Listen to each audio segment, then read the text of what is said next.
Hello, mortgage fans. It's Richard Campo from Rose Capital going through our weekly mortgage news. And as frightening as it may be, this week we enter September. The pandemic has completely shot my sense of time to pieces. But what I'm really hoping is that we can get back to some sort of normality from this September onwards.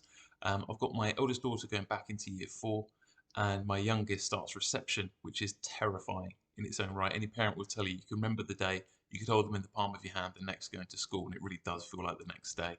But for both of them, what I really, really hope is we can start to move forward with our lives and things get something back to close to normal so they can socialise, do all the things they want to do, and have that proper experience out of school that we really want for our kids. Also, it's one of those things that COVID is going to be around for a very long time to come. We are going to have to just learn to deal with it. Us as a team, we are going to be back in the office more regularly from now on.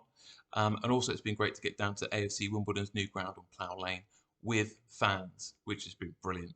I say great because roughing it out in League One is never plain sailing, but you get the point. And it's just wonderful to hear fans and have that energy of people. Because personally, I love being around people. It lifts my spirits. I focus on my work. Professional sense, problems get solved quicker, and communication is just so much easier. Honestly, if I had a pound for every time a WhatsApp message had been misinterpreted the last 18 months, I'd be a very rich man. But I know everyone's situation is different, and for us, like most people, we're going to adopt a hybrid way of working. And there's going to be a lot of trial and errors from here on in, really, is to find out what works for us, because 18 months is a long time to sort of reset your life and get into new habits. But what I hope is we can get back into a slightly more positive way of working, bounce off one another's energies, and really boost what we're doing day to day.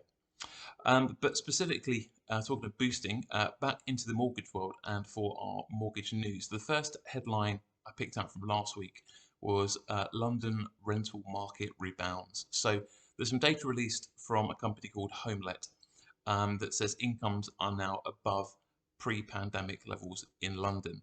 I'll put the chart on our website if you want to look up the finer detail of that. But in short, if you look at sort of the onset of COVID, so really sort of like March, April, when everything went into lockdown last year, to what was deemed the bottom of the market, which was December last year, rental income went down 4.4%. But from January this year up until July, when the data is published, prices are now 5.7% up from that mark. So over a percent, but 1.3% up on where we were pre-pandemic now, so back above that level. Now that's a double-edged sword because to landlords, that's great news. You see rental income going back up, be very happy about that, but it's a big warning sign for first-time buyers. Now this goes back to this classic dynamic I've talked about a lot over recent weeks, so I won't rehash this. But this really does drive into the very core issue around the property market. There is not enough of the right types of homes being built, and then you couple that with very poor tax treatment on buy-to-let properties at the moment. It will result in what I believe is both property values and rental charges going up. I don't really see that dynamic changing anytime soon. I don't think we're going to go through sort of any crazy sort of bubble or sort of boom bust cycle, but I can just see those things nudging up consistently from here.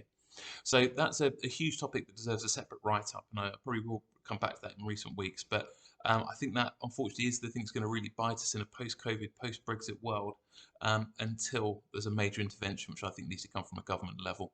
Look back what I spoke about a few weeks about that, specifically what I think the solution to the problem would be. And some more data released from Property Mark this time from last week, the headline being completion times push out to 16 weeks. Clearly shows the average time for a house to complete at the moment is 16 weeks. That's reflective of how busy the property industry's been through lockdown. The issues we've had around obviously restricted access to staff and everything's all been very slow. So thankfully lenders are coming out the other side of that now. As I mentioned at the outset there, a lot of people getting back to the office and getting back to that sort of pre-COVID way of working. But it does seem the legal side is the one that's really sort of dragging its heels now. Now, we sort of really do advise our clients day one that we also do the finance side, and having a good broker on your side is really make or break at the moment, whether you get a deal done at all, or certainly if you find the best sort of product. But what's also really important, this is part of the sort of the wider advice we give people, is you really need to know who your team's going to be for the purchase. So we always recommend do your beauty parade for your legal representation well ahead of you finding a property. Now, there's nothing they can do in a practical sense. I mean, maybe they can take your idea or something, but there's nothing a solicitor can really do ahead of you finding a property. However, what it will do is save you a lot of time when you do get an offer accepted on a property. So go back to that same dynamic. huge lack of stock at the minute. So it's extremely competitive to get your offer accepted at the outset. And if things don't move very, very quickly, what you'll find is any hungry agent will just simply put the property back on the market, wait for it to be snapped up by somebody else, and then you're either in a contract race or you could end up having to pay more to secure the property in the first place, which is absolutely ludicrous. So don't put yourself in that position. Get your broker and get your solicitor lined up from the outset. We've got some great recommendations we've worked with over the years. I'm sure you've got friends, family, but do take a personal recommendation. Try not to shop online because that's somewhere you don't want to just necessarily cut costs. There might be a great firm out there that's cheap, but in our experience, it's just worth paying that a little bit more to get that little bit more service. Okay, and so if we look at then what's happening with rates. So money markets were up last week.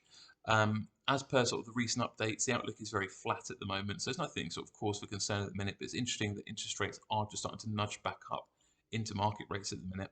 So our default position pretty much stands is that if you've got a 25% deposit or more, it's probably going to be best for you to fix for the long term, unless your personal situation is different to that. But to put some numbers to this, so in the last week we had movements of sterling went up by 0.001 to 0.068. 2-year swap rates were up by 0.025% to 0.493.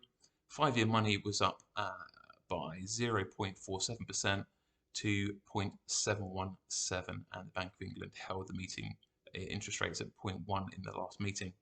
So how that translates then into the best mortgage rates that are available is the best variable rate is currently 0.99%, the best 2-year fix is 0.83%, and the best 5-year fixed rate is from 0.96%, and buy-to-let rates start at 1.19%. Now, as ever, the rate you'll be offered will be dependent on your situation and your level of deposit. But that's your starting point until you've got a sort of a 5% deposit where you're probably paying something in the 3% era. So as always, please do check out our YouTube channel with loads of far more in-depth videos about specific parts of mortgages, and our website is a great resource as well. But that's us for this week. Hope to catch you soon.